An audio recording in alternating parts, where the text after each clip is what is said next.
먼저 김기웅 의원님 질의해 주시기 바랍니다.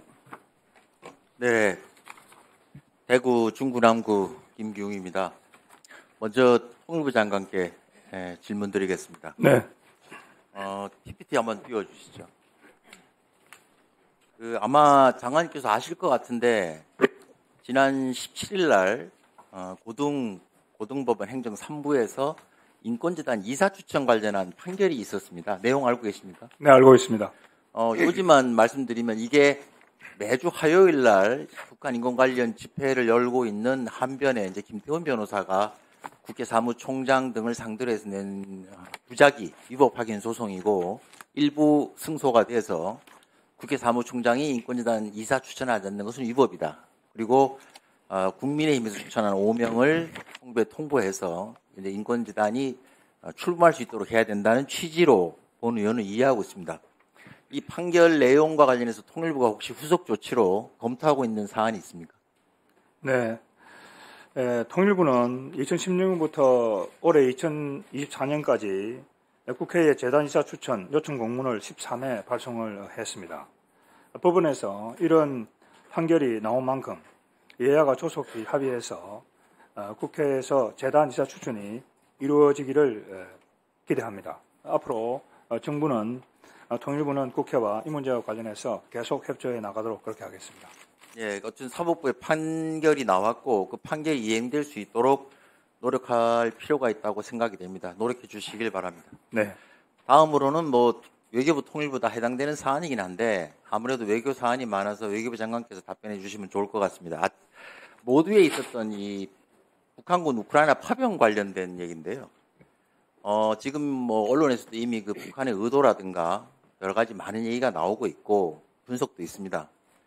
또 정부가 지금 차분하지만 단호하게 대응을 잘 하고 있다라고 판단이 듭니다. 다만 이제 많은 국민들께서 관심도 있고 걱정도 많이 하고 계신 것도 사실이기 때문에 그런 점에서 북한의 의도가 뭔가, 무엇을 노리고 있느냐 이런 것들을 좀 읽어내는 건 되게 중요하다고 생각이 되고 그런 면에서 본 의원의 약간 의견이랄까 좀 말씀을 드리고 장관님의 평가를 듣고 싶은데요.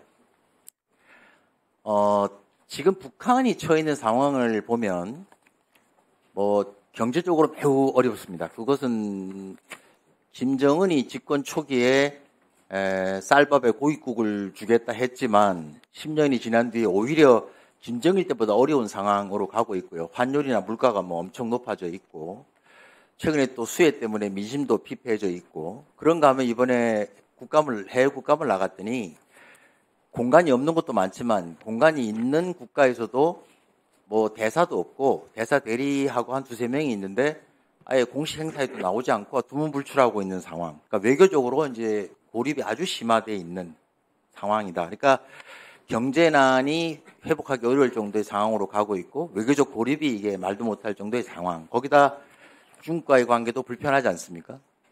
이런 점에서 이제 나름의 출구를 모색할 필요가 있고 그런 점에서 이제 북한군의 러시아 파병도 외 획득이라든가 지금 언론에서 나오고 있는 말들처럼 그런 목표, 첨단 기술 획득 등의 목표가 있다고 생각합니다. 그러니까 본인이 드리신 말씀은 이거 외에 지금 미국 대선이 있습니다.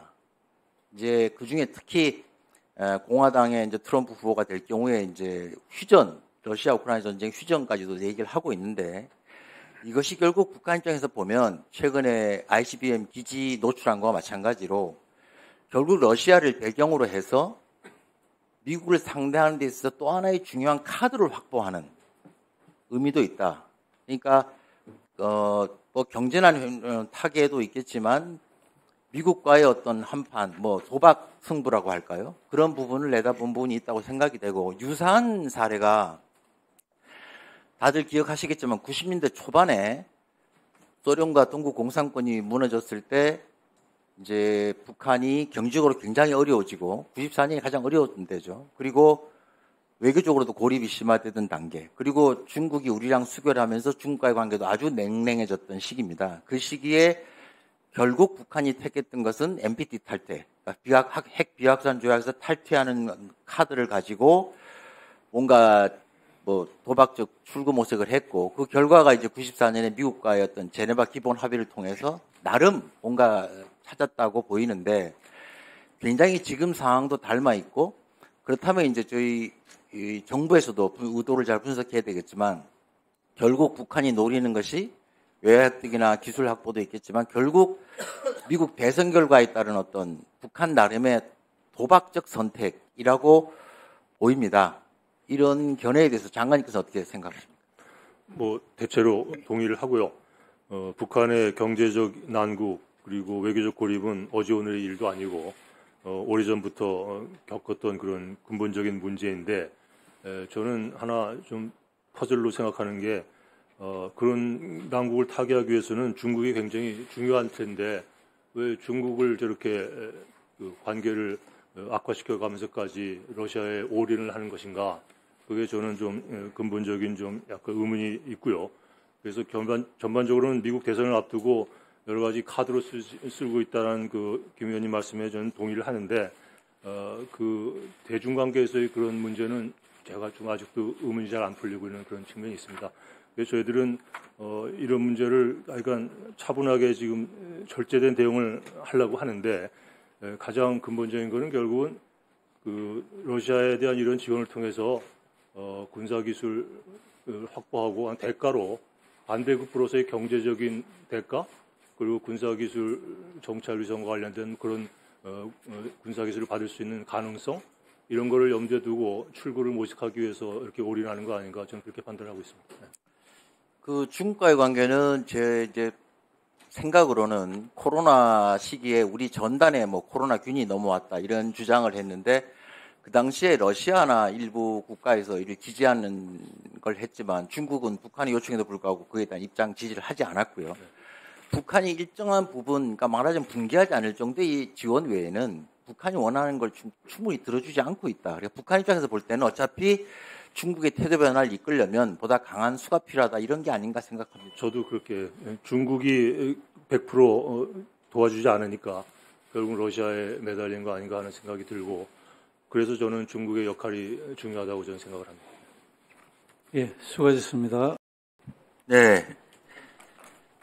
수고가 많으시고요. 통일부 장관께 질의 드리겠습니다. 네. 오늘도 보니까 통일부가 대화 교류 협력 안 하는데 뭐 하고 있냐, 통일부는 뭐 하는 곳이냐 이런 지적들이 많이 나오고 있고 분단 상황 관리나 평화나 남북 관계 증진, 뭐 통일을 위해서 북한과의 대화나 교류 협력이 중요한 것은 뭐 두말할 필요가 없고요. 뭐 대화를 통해 많은 걸 해결해 가야 되죠. 근데 이 시점에서 또 최근에 대화나 교류 협력 관련된 조직이 좀 줄어들면서 통일부 자체 직원들도 많이 좀 의기소침해 있고 조금 뭐 힘이 빠졌다고 해야 됩니까? 그래서 뭘 해야 되나 해서 고민도 좀 있는 것 같아서 제가 자료를 하나 준비했습니다. 일단 PPT 보시고 얘기하면 되겠습니다.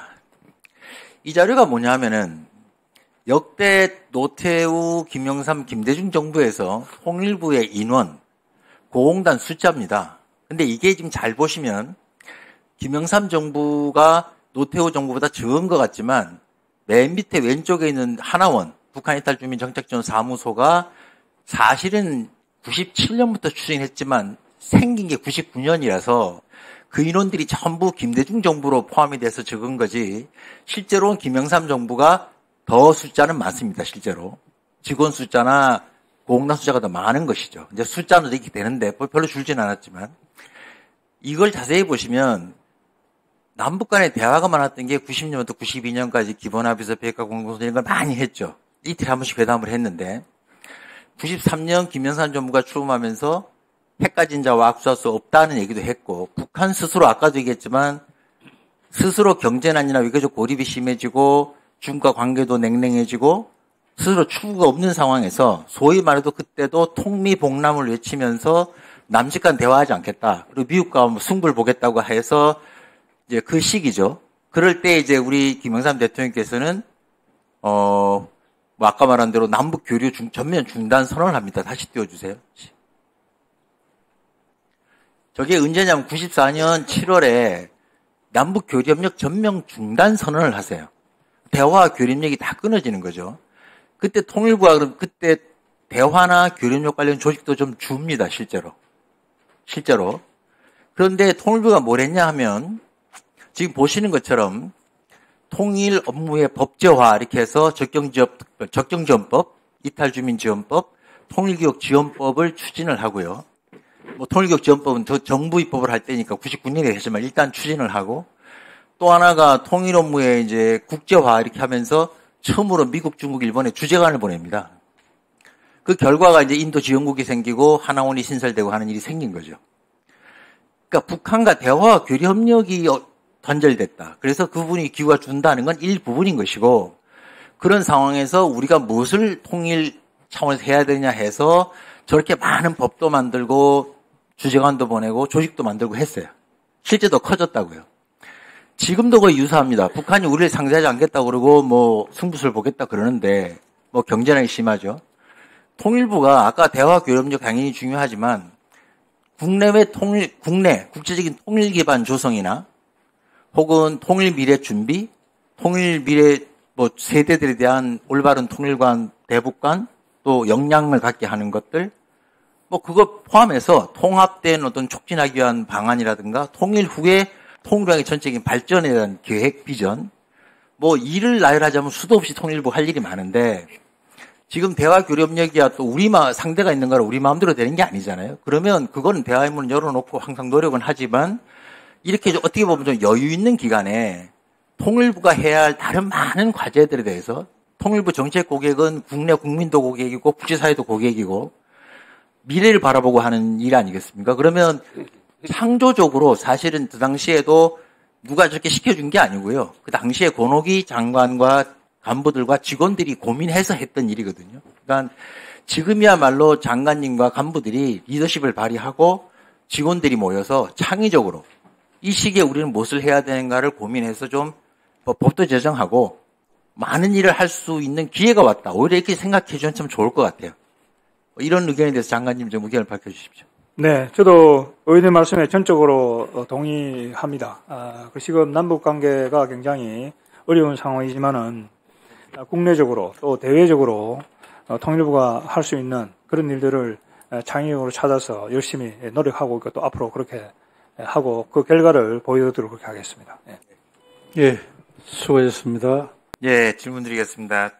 제가 첫 질문이고 해서 먼저 박상학 대표께 질문을 드리도록 하겠습니다. 먼저 그동안 오랫동안 이 전단 날린다고 해야 되나요? 이걸 해오셨죠. 그리고 나름 지금 굉장히 유명한 인사가 되게 있는데 먼저 이 전단 살포라는 걸 하는 취지랄까? 대표께서 생각하시는 목적, 어떤 이유로 이걸 하고 계신지에 대해서 간단히 좀 얘기를 해 주십시오. 예. 2005년부터 지금 대북전단 보냈으니까 20년 됐습니다. 왜 우리가 이게 탈북자들이 우리 대한민국의 온 목적은 절대 다시 탈북자들은 대한민국에서의 성공적인 경제 정착을 위해서 온 겁니다. 보다 나은 삶을 위해서 왔고요. 근데 왜 우리 그걸 다 뿌리치고 대북전단을 보냈냐? 2000년에 지난 61년도에 제일 먼저 북한에서 우리 대남 전단을 보냈습니다. 북한에서. 그래서 그 대형 차원에서 박정희 대통령 때 62년에 우리는 이제 대북 전단을 보냈죠. 40년간을 했습니다. 근데 김대중 대통령이 2000년 조금 간략하게 좀 해주세요. 예. 서로 비방주상한나다 평양 6.15 공동선언에 의해서 그때 대전단 중단했는데 저는 92년도에 북한의 원산에 있을 때 남한에서 보낸 국군 심리전단에서 보낸 대북 전단을 받아봤습니다. 그때 그 강철한 안영 이런 사람들이 나왔는데 대한민국에 오면 1억 원씩 주고 대학도 보낸다. 강철한 안영은 그때 정치범 수용소에서 나온 사람들입니다. 그걸 보고 저는 엄청 놀랬죠. 근데 여기 와서 보니까 아니 이 중요한 걸 이 천만 북한 눈과 기가 막힌 북한 동포들에게 사실과 진실을 말하는 이 중요한 걸 중단했으니 그럼 우리라도 해보자. 강군이 안 하면 우병이라도 나서자. 그래서 시작한 게 2005년부터 지금 대북 전단을 보내는 겁니다. 알겠습니다. 그럼 지금 말씀하신 대로 지금 하고 계신 것이 얼마나 효과가 있다고 지금 판단하고 계십니까? 효과는 김정은이 지금 말하고 있습니다. 또 지금 3만여 명의 탈북민들 오셨는데 그중에서 수천 명의 탈북민들이 저하고 끊임없이 격려 전화를 보냈습니다. 우리 탈북자들은 북한 이민들은 지금 김정은이 어떤 사람인지 모른다. 특히 김정은이 어머니가 누구며 정말 백두혈통이 맞는지 출신 성분도 모른다. 그러니까 막 요약하면 효과 있다 이렇게 생각하신다는 거죠. 크게 있다. 예.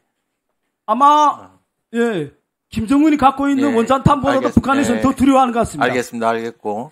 그러면 이제 마지막 질문이기도 한데, 이걸 하는 방식이 이제 공개적으로 할 수도 있고, 비공개로 할 수도 있고, 낮에 하기도 하고, 밤에 하기도 하고, 여러 가지 방식들이 있는데, 지금 이제 방사학 대표께서는 보통 예고를 하고, 공개된 장소에서 이제 언제 하겠다 이렇게 하고, 이제 주로 모든 사람이 볼 수 있게 많이 하시고 있죠. 아닙니다. 10번 중에 한 번 정도. 10번 중에 한 번이에요. 공개적으로 한 번 하는 이유는 어떤 취지인가요? 솔직히 말씀드리면요. 저는 여기에서 통일부라든가 어떤 재단이라든가 기업이라든가 단 한 푼도 후원받은 적이 없습니다. 그래, 우리 친명하는 국민들께서 또 해외에 계시는 교포분들께서 십시일반 지원을 해서 보냈는데 이거 안 하고 있으면 솔직히 이제 대북전단은 안 하네, 중단하네. 우리가 또 보낼 수가 없습니다. 그런 차원에서 솔직히 말씀드리면 대북전단에 대한 후원을 유도하기 위해서도 공개적으로 10번 중에 한 번 정도 하고 있고요. 지난 5, 6년 기간은 단 한 번도 공개를 한 적이 없습니다. 그러니까 비공개를 하고 있습니다. 요약하면 비공개로 하는데, 계속 비공개로 하면 후원하실 분들한테 소위 말해서 후원받기가 어려운 부분이 있으니, 네. 한 번쯤은 하고 있다는 걸 보여줘야 된다. 이렇게 그 말씀인 거죠. 네. 그러면 김용호 장관님 계시지만 통일부에서 지난 20년 동안 자유북한운동연합에 단돈 10,000원도 후원한 적이 없죠. 지금 후원, 재원 관련된 건데, 그 중에 네. 제일 크게 지금 많이 후원하고 있는, 재원이라고 해야 되나요? NED를 포함해서, 어디가 제일 큰가요? 우리 탈북민들께서요, 예. 회비를 5,000원, 10,000원씩 내고요. 또, 국내에, 저도 모릅니다. 어느 분이 하는지. 대체로 10,000원, 20,000원입니다. 해외에 계시는 교포분들께서는, 제가 여기 지금 이제, 알겠습니다. 방금 며칠 전에 줬던 1불짜리도 많이 갖고 왔는데요. 해외에 계신 미국 교포분들도 지원하시고. 말하시고. 그러니까 만약에 후원에 문제가 없다면 공개적으로 할 이유는 없다 이런 말씀인 거죠. 요약하면. 전혀 없지요. 또 지난 5년 기간은 전혀 한 번도 공개 행사를 안 했습니다. 예, 수고하셨습니다. 예. 짧은 시간인데 간단한 거 하나 좀 질문 드리고 끝내겠습니다. 외교부 장관님께 드릴 텐데요. 네. 이번에 저희가 유럽 쪽 국정감사를 나가봤더니 우리 동포들 영사보호나 기업들 활동 지원으로 우리 공간원들이 굉장히 고생이 많고 또 최선을 다하고 있는 이런 모습을 보면서 굉장히 참 흐뭇하다고 할까요? 그러면서 감동이 좀 있었고 한편으로 이제 애로도 좀 들었습니다. 근데 같이 나갔던 의원님들이 이거는 반드시 고쳐줘야 되겠다라는 게 하나 공통적으로 있어서 제가 그걸 대표적으로 말씀을 좀 드리고 싶습니다. 한번 띄워주시죠. 장관님도 공관장 해보셔서 아실 것 같기도 한데, 이 재근무 수당이라는 게 있더라고요. 이게 이제 외교부 규정에 보면 급지별로 또 급수별로 해가지고 금액이 다 정해져 있어요. 분기별 한번 지급하고 이제 다 하는 건 정해져 있는데, 이 인사혁신처의 규정에 환율에 따라서 이게 평가를 해서 환율이 많이 오르면, 그러니까 좀 내리고 줄이고 해서 결국은 현지 화폐로 동일 금액을 받게 하겠다는 취지로 이게 되어 있습니다, 실제로. 그런데 이번에 간 나라들 공통적으로 우리도 IMF 때 겪어봤지만 환율이 오르면 당연히 원유값도 오르고 기름값도 오르고 물가도 올라서 사실 현지 화폐를 동일하게 지급하면 실질 구매력은 많이 떨어지게 되는 거죠. 그러니까 사실은 저 재근무수당 환초선 보존을 할 때 환율만 볼 게 아니라 물가 상승률도 같이 반영을 해줘야 실질 구매력 위주로 지급 유지될 수 있도록. 그러려면 환율만 봐서는 우리 IMF 때 보면 환율대로만 돈을 줄여주면 결국에는 물건 살 때 오른 물가는 적응이 안 되니까요. 외국 국제학교도 그렇고. 그래서 이거는 반드시 물가가 반영돼야 된다라고 보이는데, 합리적으로 보이는데, 이게 보니까 외교부에 있는 규정이 아니고 인사혁신처의 규정으로 있어요. 재근무수당 환율 규정으로 해서. 그래서 이게 보니까 자세히 들여다봤더니 외교부가 다 하는 게 아니라 기재부하고 인사혁신처랑 협의를 해야 되는, 서로 협의도 하고 통보도 하고 이런 절차가 있더라고요. 그래서 이번에 외교부에서 이건 분명히 일리가 있다고 가신 우리 야당 의원님들께서도 전적으로 공감을 하셨기 때문에 이 부분에 대해서는 한번 기재부나 인사혁신처랑 이 규정을 좀 합리적으로 조정하는 걸 한번 추진해 주시고, 필요하다면 우리 이 국회 상임위 차원에서도, 뭐 예결위 차원에서도 좀 지원을 해드리겠다, 이런 말씀을 드립니다. 의견을 주시죠. 네, 우선 김 의원님 그런데 관심 가져서 감사하다는 말씀 드리고요. 지난 1월부터 환차 손익 산정 시에 적용된 환율을 이전의 평균에서 직전 3개월간 평균으로 개선하는 조치도 한번 취했는데, 말씀하신 물가 상승률 반영하는 것도 중요한 부분이기 때문에 그 방안을 마련하기 위해서 지금 연구 영역도 실시 중에 있고요. 그 결과 나오면은 의원님하고 또 의논해서 노력하도록 하겠습니다. 수고하셨습니다.